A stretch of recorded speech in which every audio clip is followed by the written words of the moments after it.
오늘 성경 말씀은 로마서 12장 14절부터 21절까지입니다. 로마서 12장 14절로 21절까지 말씀을 제가 봉독을 하겠습니다. 너희를 핍박하는 자를 축복하라. 축복하고 저주하지 말라. 즐거워하는 자들로 함께 즐거워하고 우는 자들로 함께 울라.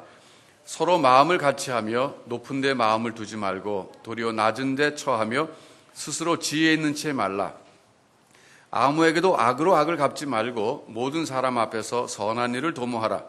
할 수 있거든 너희로서는 모든 사람으로 더불어 평화하라. 내 사랑하는 자들아, 너희가 친히 원수를 갚지 말고 진노하심에 맡기라. 기록되었을 때 원수 갚는 것이 내게 있으니 내가 갚으리라고 주께서 말씀하시느니라. 내 원수가 줄이거든 먹이고 목마르거든 마시우라. 그리함으로 내가 숯불을 그 머리에 쌓아 놓으리라. 악에게 지지 말고 선으로 악을 이기라. 아멘. 추석 연휴를 맞이해서 성가대원들이 많이 좀 출타하셨기 때문에 성가가 잘 될까 많이 걱정들 하는 얘기를 제가 지난 주 중에 들었습니다. 근데 오늘 참 귀한 찬송 하나님 영광 받으셨을 줄로 믿습니다. 오늘은 이제 사회생활에 대해서 성경이 우리에게 가르쳐주고 있습니다. 순서대로 쭉 우리가 로마서를 지금 배우고 있는데 지난번에 말씀드린 대로 저는 이제 복습하기를 좋아하는 목사입니다. 그러니까 여러분 오늘 간단히 복습을 해드리면 1장부터 11장까지는 뭐에 대한 얘기입니까? 신앙에 대한 얘기예요. 12장부터 16장까지는 뭐에 대한 얘기입니까? 생활에 대한 얘기예요. 근데 이제 신앙에 대한 그 얘기의 핵심이 뭡니까? 어떻게 하면 구원을 받을 수 있느냐? 이 얘기를 해주고 있어요. 놀라운 하늘의 비밀입니다. 사람이 어떻게 하면 구원받을 수 있습니까? 이건 정말 궁극적인 질문이잖아요. 이 질문에 대해서 로마서 1장부터 11장까지는 사람이 구원받는 것은 의인이 되면 구원받는다. 그런 얘기예요. 의로운 사람이 구원받는다. 그럼 어떻게 의로운 사람이 될 수 있느냐?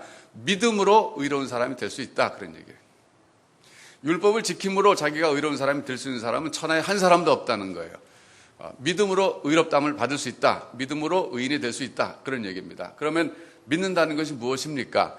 예수님께서 나 대신에 죄값을 치르시기 위해서 십자가에서 죽으시고 또 부활하셔서 사망의 권세를 이기시고 부활하셔서 이제 우리에게 참 구원자가 되셨는데 우리 예수님께서 내 죄를 대신 짊어지시고 돌아가셨고 그래서 내가 주님 앞에 나갈 때 내 죄가 다 용서받을 수 있다는 사실을 깨닫고 믿고 나가서 우리 주님 앞에 나가서 간구할 때 주님 제가 주님을 믿습니다. 저는 죄인입니다. 주님이 저를 위해서 죽어주신 것 제가 믿습니다. 저를 용서하여 주옵소서. 이렇게 기도하고 그분의 은혜를 구할 때 그게 믿는 것이 되는 거예요. 그러면 그런 사람을 하나님께서는 이제 의롭다라고 말씀해 주신다는 거예요. 그래서 그 사람이 의인이 되고 그래서 구원받는다. 이것이 이제 1장부터 11장까지 얘기입니다.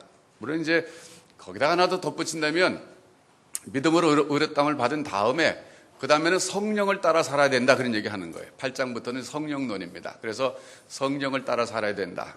성령께서 이제 거룩한 생각을 내 속에서 불러일으키시면 그대로 순종하고 그걸 거스를 수 있지만은 그대로 순종하고 따라가는 것이 성화 과정을 거쳐가는 비결이다 이렇게 해지고 있어요. 어쨌든 크게 보면 1장부터 11장까지는 신앙, 어떻게 보면 교리라는 말 쓸 수 있어요. 교리에 대해서 특별히 구원 얻는 방법에 대해서 가르쳐주고 있다면 12장부터는 그러면 어떻게 살아야 될 것인가 이렇게 가르쳐줘요. 저는 참 성경이요 이렇게 체계적으로 우리에게 신학에 대해서만 가르쳐주는 것이 아니라 이 생활에 대해서도까지 가이드라인, 생활 지침까지 가르쳐주는 것이 너무나 감사합니다. 만일에 구원받는 방법만 가르쳐주고 거기서 끝났다 그러면 그 다음에 내가 어떻게 살아야 될지 모르잖아요. 막 당황했을 겁니다. 혼선을 빚을 거예요. 그런데 아주 성경은 친절하고도 자세하게 어떻게 살아야 될 걸 가르쳐줍니다. 12장 1절에는 어떻게 살아야 될 것 첫 번째 큰 삶의 가이드라인으로서 제시하고 있는 것이 뭐냐면 영적 예배자로 살아야 됩니다. 이렇게 얘기하고 있어요. 저는 이번에 우리 성도님들에게 이 로마서 12장을 설교하면서 계속적으로 이게 그 생각이 떠나질 않은 생각이 있어요. 뭐냐면 정말 우리 다윗교회 성도님들이 이 세상에서 내가 하는 그 직장의 일과 그리고 뭐 회사 일이든 사회에서 하는 그 일 자체가 하나님께 드려지는 영적 예배가 되면 참 좋겠다는 생각이 떠나질 않아요. 굉장한 우리의 어떤 과제입니다. 숙제, 그 해야 될 숙제예요. 제가 전에 한번 말씀드렸죠. 일본에서 이제 도쿠가와 이에야스가 일본을 그 이제 통일이 됐고 평정을 이룬 다음에 그 자손들이 계속 쇼군이 돼가지고 일본을 다스려 갔는데 어느 시점에 이르러서 인플레이션이 일어났답니다. 경제적으로. 저는 그때 옛날에도 인플레이션이 일어난지 지금도 이해가 잘 안 돼요. 하여튼 일어났대요. 그래서 물건을 만들었는데 안 팔리는 거예요. 돈이 없고. 그래서 만드는 그 기능공들이, 장인들이 안 만들었답니다. 만들어봤자 팔리지도 않고 그랬다는 거예요. 경제적 위기가 차지하고 나라가 붕괴될 지경이 이랬을 때 어느 스님이 일어나가지고 계몽운동을 펼쳤답니다. 전국을 돌아다니면서 여러분이 그 물건을 만드는 걸 중단하지 마십시오. 계속 만드십시오. 안 팔려도 만드십시오. 만드는데 여러분들은 그걸 통해서 구도자로서 구도하는 길입니다. 이렇게 가르쳤대요. 즉 내가 장인으로서 이런 도자기나 이런 거 만드는 것 자체가 구도의 길이라는 거예요. 이 안에 종교적인 일이지 경제적인 행위만 있는 것이 아니라는 거예요. 그러면서 거기다 의무를 부여해 준 거예요. 여러분의 그 도자기를 만들고 그 물건 만든 것 자체가 이게 신에게 가까이 가는 길이고 득도하는 길입니다. 이렇게 가르치면서 그러니까 아주 완제품을 만들어라 이거예요. 이 양 만들 거. 그래서 그 얘기를 듣고서 이 사람들이 감동을 받아가지고 아주 열심히 만들었답니다. 그래서 물건 하나를 만들어도 뭐 이게 이제 팔리는 것과 상관없이 만드는 거니까 열심히 만들어서 막 최고의 작품 만들기 위해서 정성을 다해서 또 다듬고 또 다듬고 또 담고 가는 그러는 과정에서 최고의 제품들이 나오기 시작했다는 거예요. 제가 어디서 이 소스를 얻었는지 아세요? 이원복 씨의 먼 나라 이웃 나라. 일본 이야기에서 찍었어요. 그 만화 굉장히 재밌어요. 한번 보세요. 추석 연휴 동안에 심심한 거 사고 좀 보시면 재밌어요. 근데 제가 그걸 읽는 순간에, 그 만화 보는 순간에, 야, 정말 대단한 사람이다. 그 스님 이름 제가 잊어버렸어요. 잊어버렸는데 어쨌든 저는 그런 생각이 들더라고요. 이제 우리 한국에 개신교만 800만 명이라 그러는데 이 800만 명이 살고 있는 이 한국 땅에서 우리 개신교들이 정말 내가 하는 일 자체가 이게 하나님께 드려지는 예배다라는 의식을 가지고 제품 생산을 하고 서비스를 하고 그리고 모든 사회 활동을 할 때 얼마나 이 사회가 발전할 수 있겠느냐. 굉장히 발전할 거라는 생각이 들어요. 그런 욕심이 생기더라고요. 저 그런 운동이 일어나는 사람 참 좋겠어요. 그러니까 지금 한국교회가 우리가 다 아는 대로 믿음으로 의롭다함을 받습니다. 오직 예수 그리스도만이 유일한 구원자입니다. 이것을 강단에서 굉장히 많이 강조했어요. 지금까지 이 복음은 엄청나게 많이 전파돼 가지고 800만 성도들이 이제 다 알아요, 그거를. 참 이건 굉장히 축복이에요, 그것은. 근데 제가 볼 때 이제 그 다음 단계로 나아가야 되는 거예요. 전체적으로 우리가. 다음 단계가 뭐냐면 사회에 영향력을 끼쳐야 되는데 지금까지 우리가 강단에서 들은 복음은 내 구원과 관계된 거예요. 내가 예수 믿고 내가 이제 구원 받았어요. 그 다음에 사회생활에 대해서는 별로 강조를 못 했거든요, 그동안에. 한국교회 강단에서. 그런데 이제 제가 생각할 때는 우리 전체적으로 우리가 귀를 기울여야 될 하나님의 메시지는 그럼 어떻게 살 것이냐 그거예요.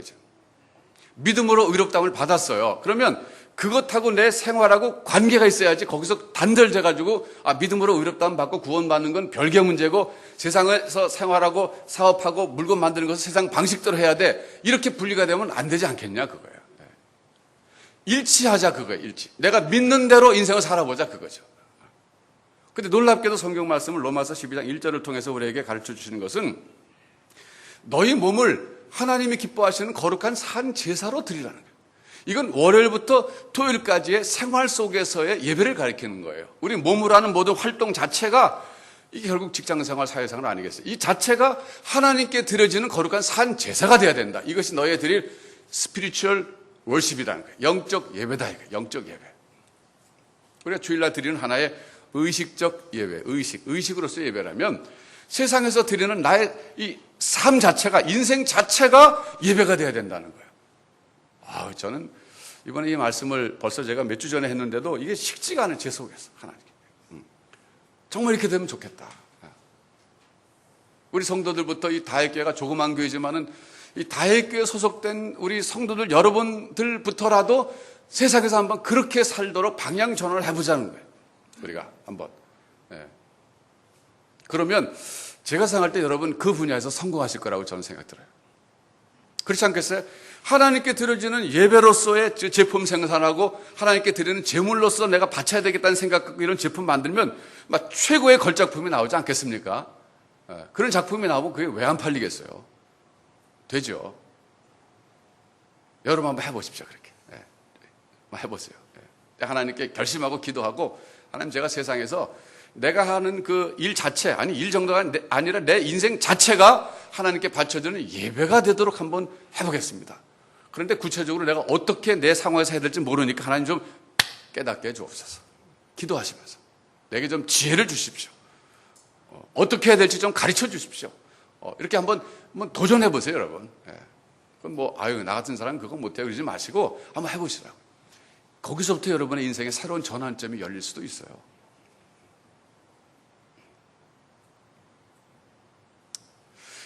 (2절에서는) 또 우리가 그럼 어떻게 살아야 되느냐? 두 번째로요, 변화된 세계관을 가지고 인생을 살아야 된다고 강조하는 거예요. 마음을 새롭게 함으로 변화를 받아서 하나님의 선하시고 기뻐하시고 온전하신 뜻이 무엇인지 분별하도록 하라 그랬어요. 여러분, 이제 믿음으로 의롭다함을 받고 난 다음에 우리 삶의 중요한 숙제는 뭐냐면 내 뜻대로 사는 것이 아니라 이제는 하나님의 뜻대로 사는 거예요. 이게 큰 숙제예요. 그런데 문제는 하나님의 뜻을 분별해야 하나님 뜻대로 살지요. 어떻게 하나님의 뜻을 분별할 수 있느냐? 기도하면 물론 깨닫게 해주시죠. 하나님, A라는 길입니까? B라는 길입니까? 환상 가운데 보여주세요. 내가 눈 뜨자마자 먼저 보이는 A인지 B인지 그에 따라서 내가 결정하겠습니다. 눈을 딱 떴는데 C가 보이는 거예요. 그러면 혼동되잖아요. 이런 식으로 미신적으로 하면 안 돼요, 여러분. 이게 다분히 미신적인 거예요.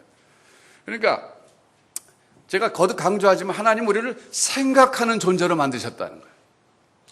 하나님의 뜻을 분별할 때 우리가 생각할 수 있는 한 생각해야 되는 거예요. 이게 하나님의 뜻일 것이다. 이렇게 하는 게 하나님의 뜻일 것이다. 그리고 생각할 수 있을 만큼 하는데 도저히 내 수준에서는 하나님의 뜻대로 하나님의 뜻을 알 수 있을 정도로 생각하지 못할 때 있어요.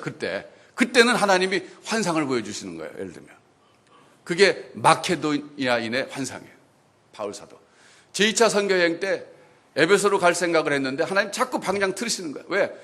사도 바울의 그때 당시 생각은 에베소로 가는 게 하나님 뜻이라는 생각 거기까지밖에 못 미쳤어요. 그런데 하나님의 생각은 마케도니아, 유럽으로 가는 거거든요. 그러니까 하나님이 환상을 통해서 가르쳐 주신 거예요. 그게 베드로가 고넬료의 집에 가게 된 그것도 환상 보고 한 거잖아요. 그때 당시 베드로의 생각으로는 이방인의 집에 가서 뭐 한다는 건 생각조차 할 수 없는 상황이었다고요.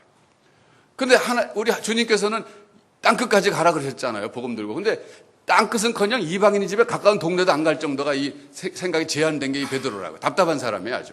그러니까 하나님께서는 그 방법을 쓰신 거예요. 환상이라는 방법을. 비상적인 방법 쓰신 거예요, 이게. 특수한 경우에. 그러니까 하나님께서 이게 왜 이런 보자기 이런 거 동물 갖다 잡아먹으라 그래?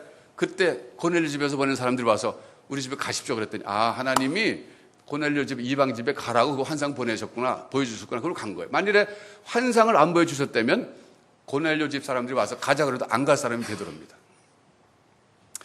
재미난 건요, 제가 예전에 어느 선교사님 만났어요. 중국에서 사역하시는 선교사님인데 이분이 만나서 그런 얘기 하더라고요. 목사님, 제가요 이상한 경험했습니다. 그러더라고요. 무슨 경험인데요? 제가 16년을 중국에서 선교 사역을 했는데 처음부터 자전거 타고 다녔대요. 중국 자전거 타고 다니잖아요. 자전거 타고 다녔는데 한 번도 넘어진 적이 없었대요. 근데 이번에 처음으로 넘어졌대요. 얼마 전에. 다쳤대요, 자기가. 그래서 내가 16년 동안 다치지 않고 자전거를 탔는데 이번에 왜 넘어졌는가. 그리고 다쳐갖고서는 자기가 병상에 누워가지고 일어나지를 못했대요. 그 바람에 매주 월요일과 화요일날 인도하는 성교 공부를 못 나갔대요. 자기 비밀리에 하는 성교 공부가 있었는데 못 나갔는데 겨우 일어나가지고 수요일쯤 나갔대요. 그런데 나중에 알고 보니까 월요일날 화요일날 공안들이 왔다 갔대요. 그러니까 공안들이 왔다 갔는데 자기는 넘어지지 않았으면 틀림없이 월요일날 공부 가르쳐 갔을 거라는 거예요. 그 현장에서 체포돼가지고 자기는 쫓겨날 뻔했는데 이상하게 16년 만에 안 넘어지던 자전거 타다 왜 넘어졌는지 자기가 못 일어나는 바람에 그 위기를 모면했다 그러더라고요. 그래서 제가 깨달았어요. 요즘 하나님은 환상만 쓰시는 게 아니라 넘어지는 것도 쓰시는구나. 도저히 우리로서는 생각을 못할 그 상황이 있어요. 하나님 뜻을. 그때는 하나님이 강권적으로 막으시는 거예요, 그렇게. 그러나 우리가 생각할 수 있는 한은 생각해서 하라 그거예요. 하나님께서. 그래서 3차 선교여행 때 사도 바울 보면 에베소로 막 직행하잖아요. 직행. 처음부터 2차 때부터 가려고 그랬는데 하나님 막으셔서 유럽 갔다가 3차 때는 뭐 곧바로 에베소로 가잖아요. 하나님 또 안 막으신다고. 그러니까 하나님의 뜻을 분별한다고 하는 것은요, 항상 우리가 하나님 기도해가지고 자, 눈 뜨면 보여주세요. 이런 게 아니라 내가 생각할 수 있는 한 생각하라 이게 이제. 그래서 여기서 보면 하나님의 선하시고 기뻐하시고 온전하신 뜻이 무엇인지 분별하도록 하라 이거예요. 분별하는 방법이 극한 상황에서 하나님 환상이나 비전을 통해서도 보여주실 때 있고, 때로는 막 넘어뜨려 갖고서는 하나님이 하실 때도 있지만은 대부분은 우리가 생각해서 하길 원하시는 거예요. 이제 자녀가 성숙했을 때는. 그래서 이것이 말이죠, 우리 삶의 큰 원리를 가르쳐 주시는 거예요. 믿음으로 의롭다함을 받았어요. 그럼 이제 우리가 그렇게 살아야 되는데, 세상에 살 때 하나님의 뜻대로 살아야 되는데, 그럼 뜻을 어떻게 분별하느냐? 2절에 보니까 마음을 새롭게 함으로 변화를 받아라 그랬어요. 이 마음이라고 하는 것은 생각이라고 그랬잖아요. 마인드라고 그랬잖아요. 마인드. 하트가 아니고 가슴이 아니라 마인드.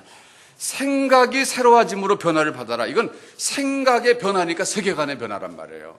가치관의 변화예요. 인생관의 변화예요. 이것이 변화되는데 하나님의 말씀으로 변화돼야 되는 거예요. 그러니까 하나님의 말씀이 내 세계관의 기초가 돼야 되는 거예요. 내 인생관의 기초가 돼야 되는 거예요. 탄탄한 사람일수록 하나님의 선하시고 기뻐하시고 온전하신 뜻이 무엇인지 그 순간순간마다 분별할 수 있는 능력이 생기는 거예요. 그래서 이제 그렇게 살아야 된다는 거예요. 그 다음에 3절부터 13절까지는요, 교회 생활을 어떻게 될지 가르쳐 주는 거예요. 믿음으로 의롭다함을 받았으니까 그럼 교회에서 어떻게 생활해야 되느냐? 자기 은사를 가지고 섬기는 생활을 해야 된다, 그런 얘기하고 있어요. 창립 2주년이 이제 다음 주인데요.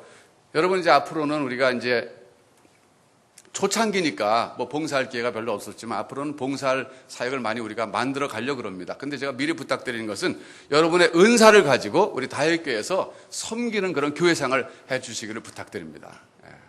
2주년을 기점으로 해서 우리가 좀 이제 봉사하는 그 시기를 좀 접어 들어갔으면 좋겠어요. 오늘 이제 네 번째로 보면, 그러면 14절부터 21절까지는 무슨 얘기냐면, 믿음으로 의롭다함을 받은 사람이 이제 사회생활을 그럼 어떻게 해야 되느냐? 사회생활을요, 해야 될 그 중요한 그 원리들을 가르쳐 주고 계십니다. 그래서 그렇게 잘할 때 아름다운 사회생활을 할 수 있다는 거예요. 첫 번째 원리, 14절. 너희를 핍박하는 자를 축복하라. 축복하고 저주하지 말라는 거예요. 여러분, 회사나 직장에서 여러분들을 핍박하고 괴롭히는 상사나 동료가 있을 거예요. 그 사람들을 저주하지 말라는 거예요. 첫 번째. 오히려 축복해줘라. 축복해줘라. 말이 됩니까? 안 됩니까? 예, 이 믿음으로 말이 되는 거예요. 예, 쉽지 않지만. 자, 그럼 이제 좀 더 구체적으로 여기에 관련된 성경 구절을 한번 찾아보겠습니다. 베드로전서 2장 18절로 가서 보겠어요. 베드로전서 2장 18절.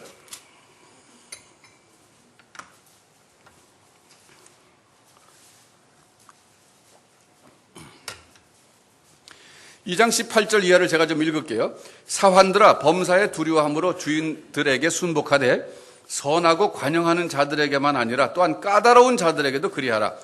애매히 고난을 받아도 하나님을 생각함으로 슬픔을 참으면 이는 아름다우나 죄가 있어 매를 맞고 참으면 무슨 칭찬이 있으리요. 오직 선을 행함으로 고난을 받고 참으면 이는 하나님 앞에 아름다우니라. 자, 여러분 여기 보시면요, 이제 2000년 전 얘기입니다. 이 베드로전서가 기록된 것은 그 당시에는 종의 제도가 있었어요. 노예 제도가 있었어요. 그런데 노예였던 사람들 가운데 예수 믿는 사람들이 생긴 거예요. 그 사람들에게 베드로께서 교훈을 주시는 거예요. 여러분들이 종의 생활을 어떻게 해야 되는가? 종의 지침서 이렇게 주는 거예요. 첫 번째가 사환들아, 범사에 두려움으로 주인들에게 순복하라 그랬어요. 여러분이 지금 종으로서 남의 그 노예가 된 것은, 이것은 참 하나님이 원래 뜻하신 건 아니지만, 그러나 지금 상황에서는 여러분들이 그 주인들을 주인으로서 인정하고 순복해야 됩니다 라고 교훈을 주고 있는 거예요. 그러면서 두 종류의 주인을 말합니다. 하나는 선하고 관용적인 주인, 또 다른 종류는 까다로운 주인이 있다는 거예요. 그런데 우리 그리스도인들은 종들로서 말이죠, 까다로운 주인들에게도 순종해야 된다 이거예요. 까다로운 주인도 순종해야 된다. 이건 뭐냐면요, 우리가 지금 직장 생활하고 사회 생활할 때 내 상사가 까다롭게 굴어도 상사로서의 권위를 인정해 줘야 된다, 그런 뜻이에요. 질서를 위해서 그런 거예요. 질서를 위해서. 그러면서 그 다음에 19절은요. 애매히 고난을 받아도 그랬어요. 애매히 고난을 받는 경우가 있어요. 나는 주인에게 참 순복하고 충성하고 잘했어요. 그런데도 나를 굉장히 괴롭히는 거예요. 그럴지라도 그럴 경우에는 그 고난을 하나님을 생각함으로 슬픔을 참으라 이거예요. 즉 신앙으로 그걸 참으라 그런 얘기예요. 하나님을 생각함으로라는 뜻은 믿음으로 그것을 극복하십시오 그런 뜻이에요. 참으십시오. 그러면 그것은 아름다운 인내입니다. 그런 얘기예요. 19절에 아름다운이라 그랬습니다. 근데 또 하나의 경우는 뭐냐면요. 20절에 죄가 있어 매를 맞는 게 이건 자기가 잘못해서 매를 맞는 거예요. 직장 생활하는데 내가 잘못했어요. 그래서 막 상사가 나를 괴롭히고 어려움을 줘요. 그럴 때는 그거는 정말 하나님 앞에서 아름다운 것은 아니라 이거예요. 내가 잘못했으니까 받는 게 마땅한 거죠. 그러니까 굉장히 아주 구체적인 지침을 해주고 있어요. 그러면서 애매하게 고난을 받은 분이 계신데 그분이 누구냐? 예수님이다 하면서 예를 든 것이 21절부터 쭉 나와서 25절까지입니다. 우리 예수님은 아무 죄도 없으신데 잘못한 것도 없으신데 사실은 그렇게 고난을 당하셨다. 십자가에서 죽으시고 그렇게 고통을 당하셨다. 네, 그렇게 말씀하고 있습니다. 그러면서 21절에 보니까 이를 위하여 너희가 부르심을 입었으니 그러면서 우리는 애매히 고난받는 그런 삶을 살아야 된다. 그럴 삶을 살아야 될 신분의 사람이다. 그걸 위해서 부르심을 받는 하나님의 백성이다. 이렇게 말해주고 있는 거예요. 자, 여러분 이제 한번 정리해 보십시다. 직장 생활에서 지금 여러분 까다롭고 하드타임 주는 그런 상사나 직장 동료가 있습니까? 그럼 하나님 앞에서 한번 조용히 한번 생각해 보십시오. 내가 잘못 안 했는데 나에게 이렇게 까다로운 그런 사람이냐, 아니면 내가 잘못했기 때문에 나에게 어려움을 주는 사람이냐, 분석해 보셔서 만약에 내가 잘못한 것이 있기 때문에 그렇다 그러면 그건 마땅한 겁니다, 사실은. 그러나 내가 잘못한 것이 없어. 내가 아무리 생각해도 잘못한 것이 없을 때 그래도 그 사람이 나를 괴롭히면 그건 하나님을 생각함으로 참으십시오. 하나님을 생각함으로 참으라는 거예요. 그리고 그 사람을 저주하지 말고 축복하라 그런 얘기예요. 아유, 목사님 저는 성인이 아니에요. 그래요. 우린 다 성인이 아니에요. 그렇게 잘 참는 사람은 나중에 성자 취급받는 거예요. 대접하는 거예요. 그러나 우리도 인생을 살면서 그렇게 살아야 된다는 거예요. 그렇게 살아야 된다는 거예요.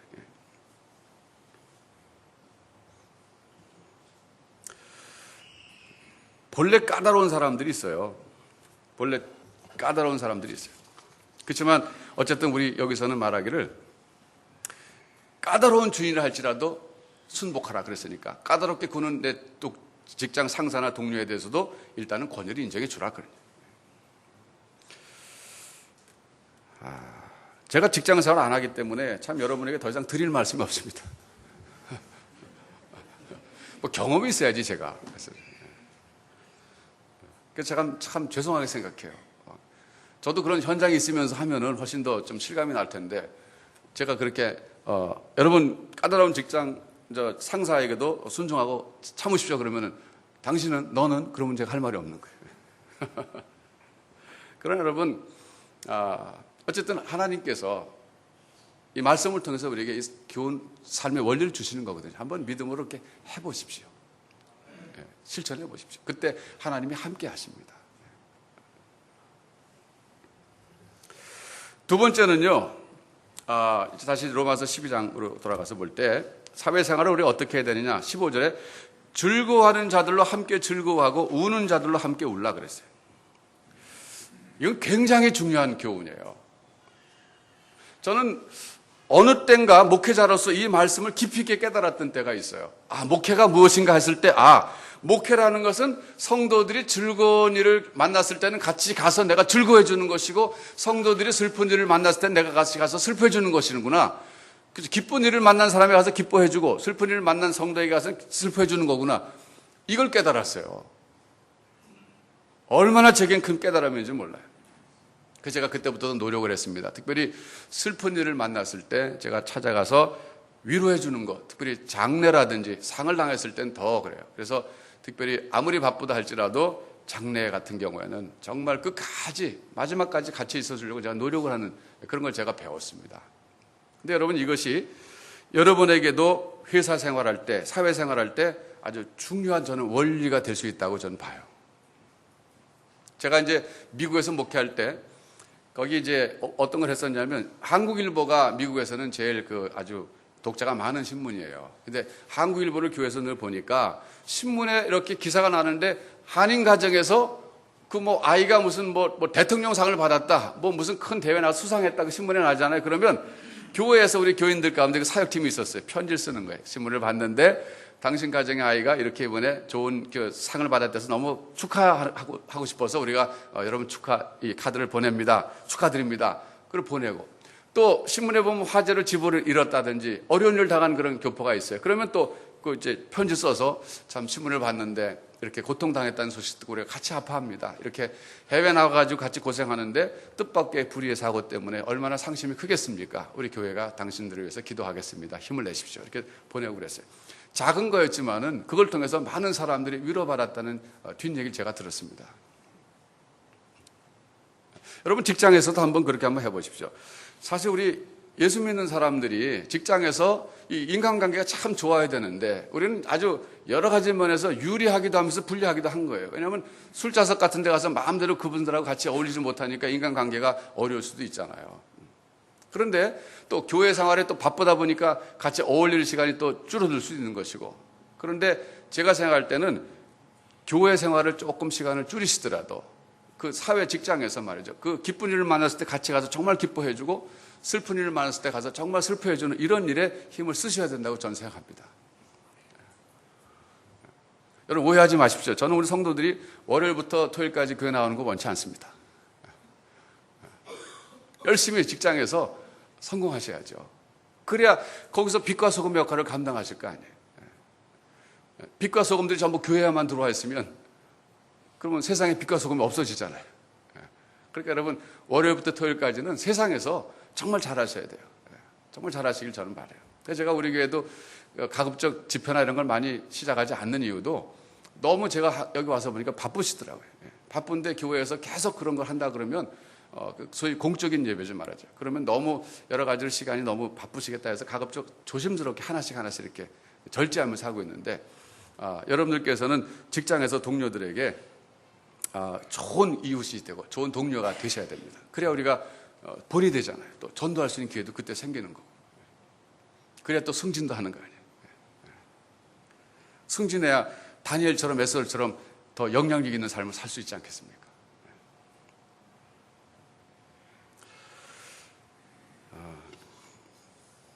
여러분 이번에 추석 때 식구들 모이면은 제사 드리나요? 추석 때는 안 드려요? 아니 제사 드리는 집은 드립니까? 드리죠? 추석 때도. 근데 추석 때 여러분 이제 제사 드리러 제사 드린 집안이면 이제 다 모이실 거 아니에요? 그럴 때 제 생각은 그래요. 우리가 제사에 참여해서 절을 한다거나 그건 우리 신앙 양심상 할 수 없잖아요. 그건 할 수 없는데 다만 제사 음식을 만드는 데는 전 적극적으로 도와줬으면 좋겠어요. 물론 이제 생각하기에 따라서는 제사 음식 만들어서 그럼 만들어 놓고 그럼 조상이 드시는 게 아니라 우리 영적으로 볼 때는 귀신이 와서 먹는 건데 그럼 귀신 먹으라고 내가 음식 만들어야 되냐? 싫다. 그럴 수 있어요. 나 정말 그게 싫다는 사람은 안 만들어도 괜찮아요. 그러나 그것은 아니라 내가 우리 친척 간에 가족 간의 화목을 위해서, 쟤는 예수 믿는다고 제사도 안 오고 또 제사 차리려면 또 음식 만들 때 돈이 필요하잖아요. 돈도 안 내고 와서 음식도 안 만들고 그러면요 우리 정말 그 가족에서 이렇게 따돌림 받게 되고 우리 전도가 오히려 안 되잖아요. 제가 생각해 봤어요. 저는 이제 집안에 제사 안 지내니까 만약 내가 그런 상황이라면 저는 돈을 제가 제일 많이 낼 것 같아요. 그러면서 얘기할 거예요. 나는 제사는 참작 안 합니다. 그러나 나는 가족들의 화목을 위해서 내가 이 제사 비용의 상당 음식 부분 제가 담당하겠습니다. 이해해 주십시오. 그러면 아마 이해가 될 것 같아요. 뭐라고 안 그럴 것 같아요. 그러나 우리 잘못하면 나는 신앙의 양심상 일전도 못 내놓습니다. 참석도 안 합니다. 그러면 그래 너 참 루킹 굿이다 그럴 것 같아요.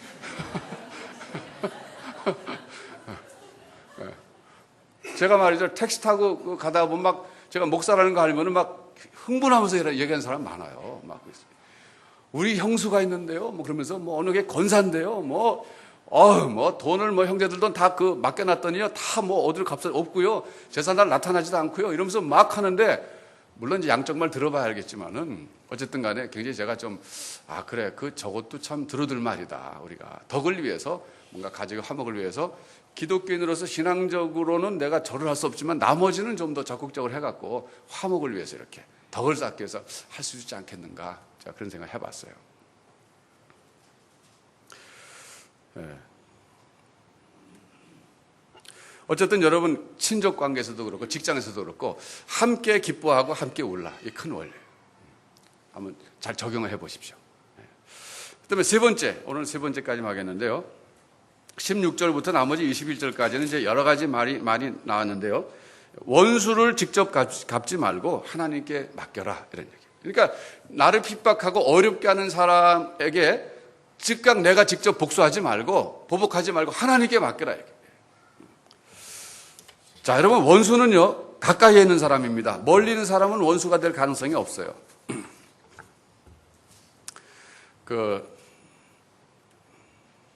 중국 무협소설 있잖아요. 중국 무협소설의 주제는 뭡니까? 복수. 원수 갚는 거예요. 어느 한 편도 예외가 없어요. 전부 복수예요. 복수. 뭐 부모님의 복수, 원수, 스승의 원수, 원수 갚는 거예요. 그래서 그 주인공들은 사는 이유가 원수 갚기 위해서 하는 거예요. 복수하기 위해서. 항상 마지막은 원수를 갚고 끝나요. 그래서 원수를 갚는 거예요. 그런데 그게 이제 세상의 어떤 가르침이에요. 원수는 갚아야 된다. 근데 우리 성경 말씀 말하기를 그 원수 갚는 것을 직접 갚지 말고 하나님께 맡기라. 완전히 다른 세계관을 가르쳐 주는 거예요. 다른 인생관과 가치관을 가르쳐 주는 거예요. 자, 여러분 그런데 남을 그렇게 미워하고 나에게 해를 끼친 사람을 이렇게 미워하잖아요. 근데 미워해서 좋을 거 하나도 없습니다. 제가 옛날에 책을 보니까 남을 미워하는 그것이 지속될 경우, 뭐 하루 이틀이 아니라 뭐 몇 달, 몇 년 지속될 경우 나타날 수 있는 신체적인 질병 리스트가 있더라고요. 50몇가지가 되더라고요. 50몇가지 이렇게. 뭐 안 걸리는 거 없더라고요. 병에. 모든 병의 원인이 마치 그거는 미움인 것처럼 이렇게 통계가 있더라고요. 제가 뭐 깜짝 놀랐어요. 여러분 한번 경험해 보신 적 있잖아요. 정말 좋은 식당에서 맛있는 음식을 먹다가도 나에게 어려움을 주는 사람, 그 사람 뭐 얘기가 나온다거나 갑자기 떠오르면 갑자기 그 음식이 맛이 없어지고 막 그냥 혈압이 막 오르고 막 이런 경우들. 그러니까 결국 그게 미워해봤자 나만 손해거든요. 신체적으로도. 근데 말이죠. 어떤 사람들은 이 미워하는 힘으로 인생 사는 사람도 있잖아요. 미워하는 힘으로. 요즘 라디오 제가 운전하고 갔는데 라디오를 들었는데 막 나오더라고요. 여성분들이 그런 얘기 많이 하는데요, 주로. 뭐 동창회 모임은요, 이렇게 남을 이렇게 씹는 것부터 출발하는데, 야, 뭐 걔는 어떻다 그러면서 뭐 막 하는데 막 실례가 나오는데 제가 이렇게 옮길 수 없는 얘기들 막 하더라고요. 여성들이 정말 그런지 모르겠지만은 하여튼 그걸로 동창회 시작했다, 그걸로 끝낸다 그러더라고요, 이렇게. 근데 의외로 그런 사람 많아요. 제가 전에 한번 이제 말씀드렸지만 제 그 교회 후배가 시집을 갔는데 홀어머니가 이제 자녀 아들 이렇게 길렀어요. 얼마나 귀하겠어요. 근데 그 어머니는 일찍 혼자가 되신 거예요. 그러니까 그 어머니는 이제 아들을 한 2명인가 길렀는데 몇 년 동안 자기 그렇게 시집살이 시키시더래요. 자기가 이해를 못했는데 나중에 깨닫고 보니까 그 시어머니가 인생을 사는 힘은 미워하는 힘으로 사신다는 걸 깨달았대. 그러니까 아침부터 저녁까지 누군가를 미워해야 사는 거예요. 아침에 일어나는 이유도 누구를 미워하기 위해서 일어나고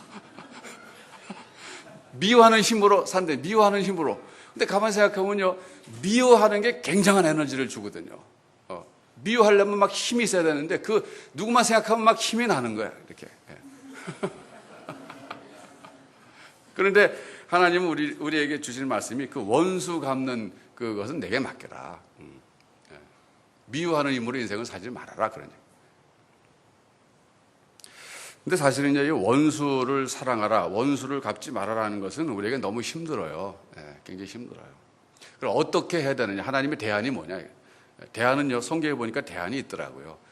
중요한 것은요, 그 원수를 보는 관점, 또 그 사람이 나를 미워하는데 그 사건을 보는 관점을 좀 잘 설립하라. 그래요. 관점이 중요하다. 이거. 제가 예를 들어 볼게요. 다윗의 경우 보겠습니다. 다윗. 사무엘하 5장에 보면 말이죠. 시므이라고 하는 사람이 다윗을 저주합니다. 그 사건 아시죠? 모르시는 분들 위해서 간단히 설명해 드릴게요. 이 다윗이 왕이었는데 자기 아들 압살롬이 반역을 일으켰어요. 남도 아니고 아들이 반역을 일으켰어요. 그래서 너무 상심해갖고 지금 예루살렘 성을 다 내주고 피신 가는 길이었어요.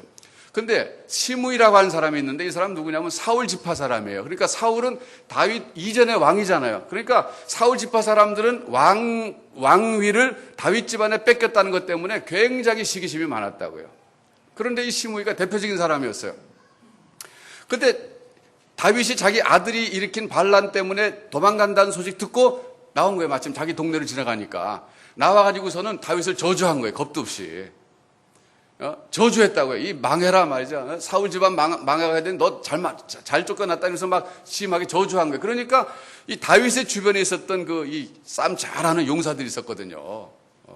뭐 삼국지에 나오는 뭐 용사는 못지않게 정말 전쟁에 거의 많은 용사들이 막 화가 난 거예요. 그래서 다윗에게 말하는 거예요. 왕이시여, 명령만 하시면 당장 가서 저 시므이 단칼에 결단 내겠습니다. 그랬다고요. 그랬더니 그때 다윗이 뭐라고 했어요? 좋다.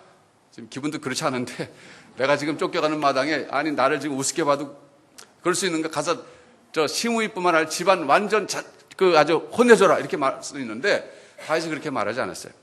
내버려둬라. 저가 저주하는 것은 여호와께서 시므이에게 다윗을 저주하라고 하셨기 때문에 나를 저주하는 것이다. 그래서 이것을 말이죠. 시므이라는 사람만 본 게 아니에요. 시므이라고 하는 자기 원수만 본 게 아니라 그 이면에서 역사하시고 자기 인생을 이끌어 가시는 하나님을 본 거예요. 그래서 하나님께서 저 사람을 시켜갖고 지금 나에게 저주하라 그러신 것인데 너희가 왜 그러냐. 정말 이 다윗은요. 대단한 신앙이네요. 대단한 신앙이에요. 존경스러워요.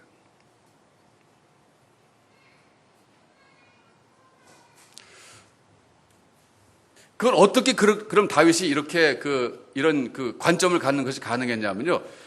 하나님이 살아계시고 그 살아계신 하나님이 자기 인생을 꽉 붙잡고 계시고 지금도 자기 인생을 주관하시는 분은 시므이가 아니고 압살롬이 아니고 하나님이라는 사실을 인정했기 때문이에요. 대단한 인식이에요. 하나님에 대한 대단한 인식이라고요. 그러니까 하나님에 대한 아주 분명한 지식이 있었던 거예요. 내 인생을 좌우하는 것은 압살롬도 아니고 시므이도 아니고 하나님이시다는 하나님. 여러분도 마찬가지입니다. 여러분 인생의 주변에서 여러분을 괴롭히고 힘들게 하는 사람이 여러분의 인생의 주관자가 되지 않도록 하십시오. 그 사람을 미워하고 용서하지 못하는 것은 그 사람이 여러분의 인생의 주인으로 남게 만드는 거예요. 그 사람을 뛰어넘어야 되는 거예요.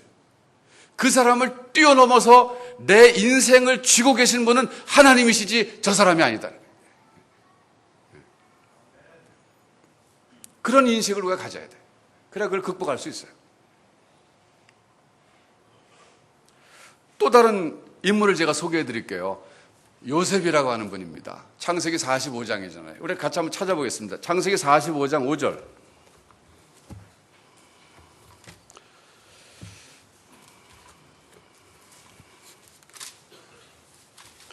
이 창세기 45장 5절에서의 요셉은요, 정말 대단한 사람이에요.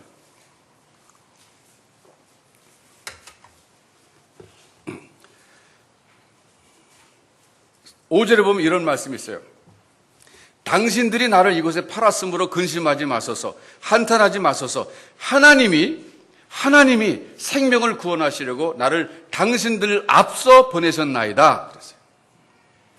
이 땅에 2년 동안 흉년이 들었으나 아직 5년은 기경도 못하고 추수도 못할지라 하나님이 큰 구원으로 당신들의 생명을 보존하고 당신들의 후손을 세상에 두시려고 나를 당신들 앞서 보내셨나니 그런즉 나를 이리로 보낸 자는 당신들이 아니요 하나님이시라. 대단하잖아요. 여러분 요셉의 이야기는 많이 아시니까 제가 자세하게 설명 안 드려도 아실 거예요. 형들이 팔았잖아요. 세상에 형들이 파는 그런 케이스가 몇 케이스나 될까요? 그러니까 이 요셉은 종으로서 인생을 살게 됐는데 그 그 배경이 형들이 팔았다는 거예요. 뭐 예를 들어서 전쟁에 나갔다가 포로가 돼가지고 포로 잡혀서 종살이 한다 그러면 뭐 그건 좀 또 뭐 흔히 있는 일인데, 세상에 자기 형들이, 물론 배다른 형들이지만 형들이 자기를 팔아가지고 종으로 노예살이 했던 사람이 세상에 몇 명이나 되겠어요. 막 인생에 정말 원망을 뭐 온갖 다 퍼부어도 사람들이 그래 당신 심정 이해해, 더해, 더 형들 더 저주해, 이럴 사람인데, 이때 이 요셉의 태도를 보세요. 지금 어떤 상황이냐면 형들이 자기 앞에 무릎 꿇고 있는 상황이에요. 자기는 애굽의 국무총리, 요즘 말하면 총리가 됐고, 형들은 가나안 땅에 있는 일개 평범한 백성들로서 곡식 얻으러 왔다가 지금 범죄자가 돼갖고 지금 무릎 꿇고 있는 상황이에요. 권력의 칼이 요셉에 들려 있어요. 얼마든지 죽일 수 있는 상황이었어요.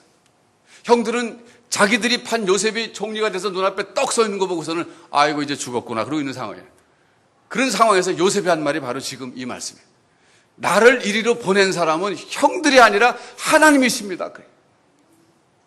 대단한 거 아니에요? 형들을 넘어간 사람이에요. 그러니까 자기 인생을 파멸시켰고 그렇게 고통 줬던 그 사람들을 넘어가서 하나님을 바라본 사람이에요. 그러니까 이런 해석이 나오잖아요. 이런 말이 나올 수 있는 거예요. 당신들이 나를 판 것이 아닙니다. 하나님이 나를 이리로 보내셨고, 그것은 뭐냐? 우리 집안을, 우리 가문을 아브라함에게 약속하신 대로 보존하시기 위해서 이리로 미리 나를 보내신 겁니다.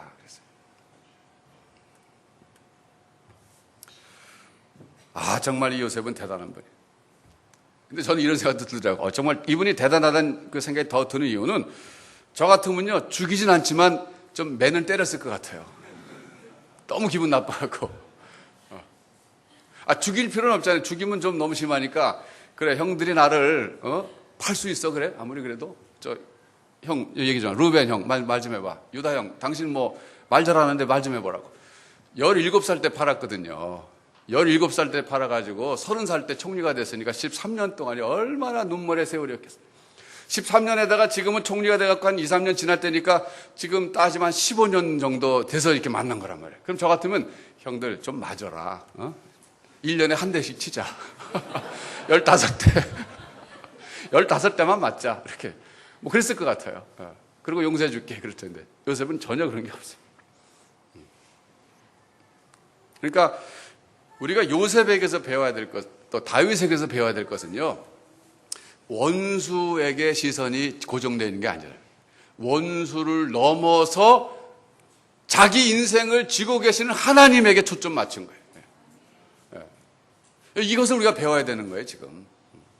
원수 사랑이 정말 어렵거든요. 근데 어떻게 원수 사랑할 수 있느냐? 어떻게 원수를 갚지 않고 하나님께 맡길 수 있느냐 하면 바로 이런 관점만 있으면 되는 거예요. 인생을 바라보는 새로운 관점이고, 인생을 해석하는 새로운 해석 방법이에요. 지금까지 여러분의 인생을 괴롭힌 사람에게서만 머물고 있다면 여러분은 아직까지 극복 못한 거예요. 그러나 그 사람을 넘어서 내 인생을 주관하신 분은 그 사람이 아니라 하나님이시다 하는 이 고백, 이 선언, 그리고 하나님께서 그렇게 하셨다는 이 고백, 이것이 믿음으로 선포될 때 하나님께서 여러분 마음속에 새로운 깨달음과 평안과 인도를 해주실 줄 믿습니다. 그렇게 좀 극복하십시다, 우리가. 너무 거기 갇혀있지 맙시다. 갇혀있으면 나는 원수의 노예로 평생 사는 거예요. 벗어나지 못하니까. 그러나 그 사람 너무 하나님 바라볼 때 나는 자유하게 돼요. 그 고통에서 벗어날 수 있어요. 비로소 내가 넘어가게 되는 거예요. 그런 은혜 여러분 있으시기 바랍니다. 그러면서 두 번째는 원수를 보는 관점도 중요하지만 그 다음에 태도가 중요하다. 이거 원수를 대하는 태도. 그 원수를 대하는 태도는 어떤 태도여야 하면은, 오늘 본문으로 넘어와서 다시 보시면 로마서 12장 20절, 내 원수가 줄이거든 먹이고 목마르거든 마시우라. 그리하면 내가 숯불을 그 머리에 쌓아놓으리라 그랬어요. 자, 여러분, 이게 이제 참 해석을 해야 되는 거예요. 숯불을 머리에 쌓아놓으면 어떻게 되겠어요? 예? 숯불을 머리에 쌓아놓으면 어떻게 되겠어요? 잘못하면 통구이가 되겠죠. 제가 어려서 이 성경 읽을 때 막 끔찍했어요. 세상에 어떻게 성경에 이런 말씀이 있어요? 아니, 그럼 그 사람 죽이라는 거야, 살리라는 거야? 이게 원수. 그렇잖아요. 원수가 줄이거든, 뭐 먹이고, 목마르거든 마시우라. 그랬는데 여기까지는, 그래, 맞아. 이렇게 해야 돼. 근데 갑자기 그리함으로 내가 숯불을 그 머리에 쌓아놓은 이거 뭐 죽이라는 얘기야? 이렇게 제가 이해가 안 되더라고요. 근데 제가 이제 성경 주석 보니까 그게 그런 얘기가 아니라 그 사람이 얼굴이 부끄러움으로 뜨뜻하게 된다 그런 얘기. 우리 얼굴이 빨개지잖아요. 이렇게 부끄러우면 분명히 저 사람이 나에게 잘못해줘야 되는데 잘해줘봐요. 그러면 부끄러워지잖아요. 사람이니까 그렇게 하라 그런 뜻이에요.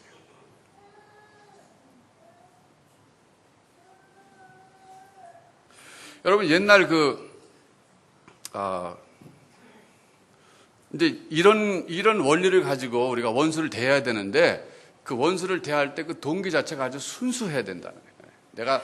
내가 이렇게 정말 잘해주면은 언젠가 자기가 회개하겠지. 사실 그래서 하는 것도 저는 동기가 불순하다고 생각해요. 그냥 원수 자체를 하나님께 맡기고 나로서는 이 사람이 뭐 내가 잘해줘서 그걸 받아들이고 변하든 변하지 않든 상관없이 나의 원수를 향한 태도는 하나님 말씀하신 대로 줄이거든 먹이고 목마르거든 마셔야 된다. 어떤 사람이 이렇게 할 수 있겠습니까? 성경적으로 말하면 저는요, 십자가 밑에 나가서 자기의 죄를 고백하고 자기가 정말 죄인이라는 것을 깨달은 사람을 할 수 있다고 생각해요. 십자가 밑에 나간 경험이 있는 사람. 주님의 용서를 정말로 받아본 체험이 있는 사람. 주님은 정말 나 같은 것을 용서하시고 사랑해 주셨다는 그 감격을 경험한 사람. 이런 사람은 자기에게 잘못한 사람도 그래. 저 사람도 죄인이고 나도 죄인이고 주님이 나 같은 거 용서해 주셨는데 내가 왜 용서 못 해주겠는가. 이러면서 인간 이해가 깊어지는 거예요. 저는 여러분 우리가 인간 이해가 깊어져야 된다고 생각해요. 인간 이해. 어떤 인간? 죄인으로서의 인간이에요. 죄인으로서의 인간. 나도 죄인이고 저 사람도 죄인이고. 죄인으로서의 인간. 이제 결론을 보겠습니다. 결론은요 21절이에요. 그럼 우리가 이제 전체적으로 사회생활은 어떻게 되느냐? 원리가 악에게 지지 말고 손으로 악을 이기라. 이거예요. 여러분 여기서 말이죠. 악인에게 지지 말라 그러지 않았어요. 악에게 지지 말라 그랬습니다. 그러니까 악인 속에 있는 악이 있다는 거예요. 그 악에게 지지 말라 이거예요. 악인은 줄이거든 먹을 걸 주고 목마르거든 마실 것을 주라. 그러나 그 사람 속에 있는 그 악에겐 지지 말라 이거예요. 또 그 사람 속에만 악이 있습니까? 내 속에도 악이 있잖아요. 내 속에도 분노가 있다고요. 그러니까 내 속에는 악에도 지지 말라 이게. 복수를 하고 싶은 그 내 속에는 그 악한 그 감정에게도 지지 말라 이게. 그것도 이겨야 된다는 거예요. 저는 옛날에 이스라엘 사람들이 율법대로 눈에는 눈으로, 이는 이로 이렇게 하는 것을 참 잔인하다고 생각했어요. 지금도 이스라엘 사람들은, 유대인들은 그 원리를 가지고 대외 관계를 하잖아요. 뭐 중동의 어느 나라가 이스라엘 사람 몇 명 죽었다 그러면 그냥 넘어가는 법이 없어요, 이 사람들. 반드시 보복합니다. 보복해놓고서는 그건 그때 그것 때문에 보복했다라고 또 얘기해요. 철저해. 그 사람들은 율법에 그렇게 눈은 눈으로, 이는 이로 했기 때문에 자기 하나님의 말씀대로 한다는 거예요. 그런데 저는 그때 옛날에 말이죠. 그런 그 성경의 말씀 볼 때, 하나님 왜 그러셨을까? 이는 그냥 용서로, 눈도 용서로 이렇게 하셔야지. 왜 이는 이로, 눈은 눈으로 그러셨을까? 율법이 역시 무섭다 그랬는데 나중에 제가 배우고 깨닫고 나니까 그게 아니에요. 그게 안전장치였어요. 보통은 우리가 상대방이 내 이빨을 부러뜨리면 내 속에 막 악한 생각이 더 올라갔고 그 사람에게 복수하고 싶잖아요. 그런데 복수할 때 이빨 3개 부러뜨렸으면 나 꼭 3개만 부러뜨리려고 그럽니까? 한 10개쯤 부러뜨리려고 하잖아요. 이렇게 10개. 또 내 이빨 부러뜨렸으면 나는 저 사람 이빨도 부러뜨리고 그리고 눈까지 상하게 해야지. 이렇게. 이런 감정이 있잖아요. 내 속에 악이 있잖아요. 악이. 정직하게 저 사람이 내 이빨 송곳니 하나만 부러뜨려서 나도 조심해서 송곳니 하나만 탁 이런 게 안 되죠. 우리가 막 악한 감정 때문에 막 흥분해가지고 막 엄청나게도 보복을 몇 배로 하거든요. 그러니까 하나님께서는 오히려 율법에 이는 이까지만 해라. 눈은 눈만 해라. 이렇게 된 거예요. 이게 안전장치예요. 사실은 이스라엘 백성들의 사회에 질서를 유지하고 그리고 평화를 그래도 유지하기 위해서 최소한의 법을 주신 거예요. 바로 눈은 눈으로 이는 이라고요. 그러니까 나쁜 게 아니잖아요. 그게. 나쁜 게 아니잖아요. 그 모든 것이 왜 그런 율법 주시냐면 내 속에는 악을 이기기 위해서 주신 거예요. 악을 컨트롤하기 위해서. 그래서 여기서 보면 큰 원리가 뭐냐면 악에게 지지 말라, 이게 악인에게 지지 말라. 사람과의 문제가 아니라 이것은 우리가 혈과 육의 싸움이 아니라 우리의 싸움은 영적인 싸움인데, 그 영적인 싸움이라는 것이 악인과의 싸움이 아니라 그 사람 악인 속에 있는 그 악과 또 내 속에 있는 그 악과 이것의 싸움이기 때문에 그 선으로서 악을 이겨야 된다.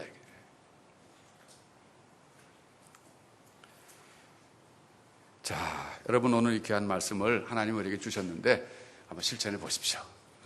세상에서, 직장에서 뭐 쉽지 않겠지만 한번 해보십시오.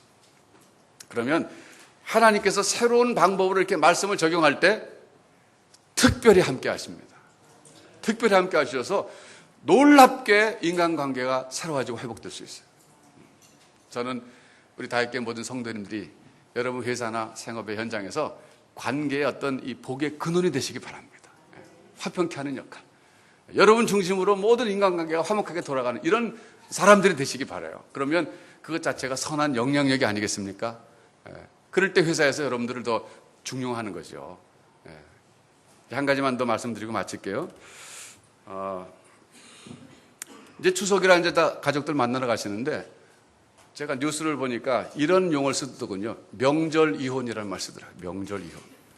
그래서 명절 이혼이 뭔가 했더니 명절 때 만났다가 그것 때문에 이혼하게 되는 거를 명절 이혼이라 그런대요. 근데 통계가 쭉 나오는데 1월 달부터 그 12월 달까지 이혼 그 한 횟수가 쭉 나오는데 2월 말부터 3월 초가 제일 높더라고요. 보니까 그 구정 때 만났다가 그 이렇게 어려워졌는데, 어려운 이유가 이런 거랍니다. 주로 선물을 부모님께 해야 되는데 처갓집에 많이 해야 되나 시댁에 많이 해야 되냐, 이것 때문에 둘이 싸워가지고 이혼한대요.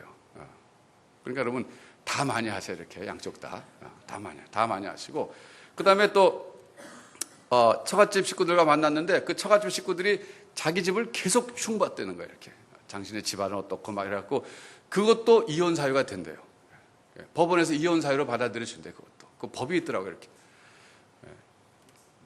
그 다음에는 오래간만에 만났다가 옛날 그 있었던 일 다 끄집어내가지고 이렇게 하다가 또 그래서 명절 이혼을 조심하라고 뉴스 시간에 부탁하더라고요. 여러분, 오늘 성경 말씀이 악에게 지지 말고 선으로 악을 이기라 그랬어요. 그리고 여기 또 성경 말씀 제가 자세히 풀지 않았지만은 할 수 있거든 너희는 모든 사람으로 더불어 평화하라 그랬어요. 18절에. 이런 말씀들이 오늘 우리에게 적용돼서 추석 이번에 좋은 시간들 보내시기 바랍니다. 기도하겠습니다.